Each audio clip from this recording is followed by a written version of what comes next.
Boba tea ரொம்ப popular தாங்க. ஆனா நம்ம வீட்லயே ஜவ்வரிசிய வச்சு சூப்பரா ஒரு கோல்ட் காஃபி போபா ரெடி பண்ணிடலாமா? ஒரு சாஸ்பேன்ல தண்ணி கொதிக்க வச்சிருங்க. அதுல ஜவ்வரிசி ஆட் பண்ணி மிக்ஸ் பண்ணி லோ ஃபிளேம்ல 15ல இருந்து 20 நிமிஷம் குக் பண்ணுங்க. இப்ப மூடி போட்டு அடுப்பு அணைச்சிருங்க. ஒரு 15 நிமிஷம் கழிச்சு பாத்தீங்கன்னா ஜவ்வரிசி நல்ல கண்ணாடி மாதிரி வெந்திருக்கும். இதை வடிகட்டி அலசி ஓரத்துல வச்சிருங்க.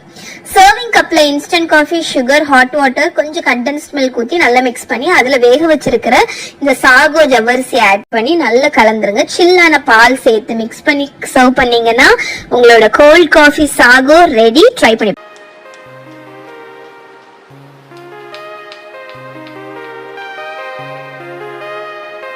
பாதாம் பால் அவ்வளவு டேஸ்டா இருக்குங்க. அதையே கொஞ்சம் ஹெல்தியா இந்த ஜவ்வரிசி போட்டு செஞ்சீங்கன்னா ரொம்ப ஃபில்லிங்கா கூட இருக்கும். இதை எப்படி பண்றதுன்னு பாத்துடலாம். இதுக்கு ஃபர்ஸ்ட் ஜவ்வரிசி வேக வச்சிடலாம். கொதிக்கிற தண்ணியில ஜவ்வரிசி சேர்த்து 8ல இருந்து 10 நிமிஷம் லோ ஃபிளேம்ல குக் பண்ணிடுங்க. அதுக்கப்புறம் அடுப்பு அணைச்சு மூடி போட்டு 10 நிமிஷம் விட்டுருங்க. இந்த மாதிரி கண்ணாடி மாதிரி இருக்கும்.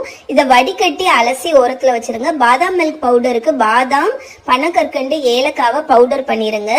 இப்ப பாயில் ஆனதுக்கு அப்புறம் அதுல எவ்வளவு பாதாம் பவுடர் வேணுமோ அதை ஆட் பண்ணி கொஞ்சம் குங்குமப்பூவும் சேர்த்து மிக்ஸ் பண்ணிருங்க. நல்ல குவாலிட்டியான குங்குமப்பூ மெதுவா தாங்க அதோட கலரை ரிலீஸ் பண்ணும். இந்த அளவுக்கு ரெடியூஸ் ஆனோன்னா நம்ம வேக வச்சு வச்சிருக்கிற ஜவ்வரிசியும் சேர்த்து மிக்ஸ் பண்ணி இதை வார்மாவும் சர்வ் பண்ணலாம், இல்லைன்னா ஃப்ரிட்ஜில் வச்சு சில்லுன்னு சர்வ் பண்ணலாம். இதை கண்டிப்பா ட்ரை பண்ணி பாருங்க.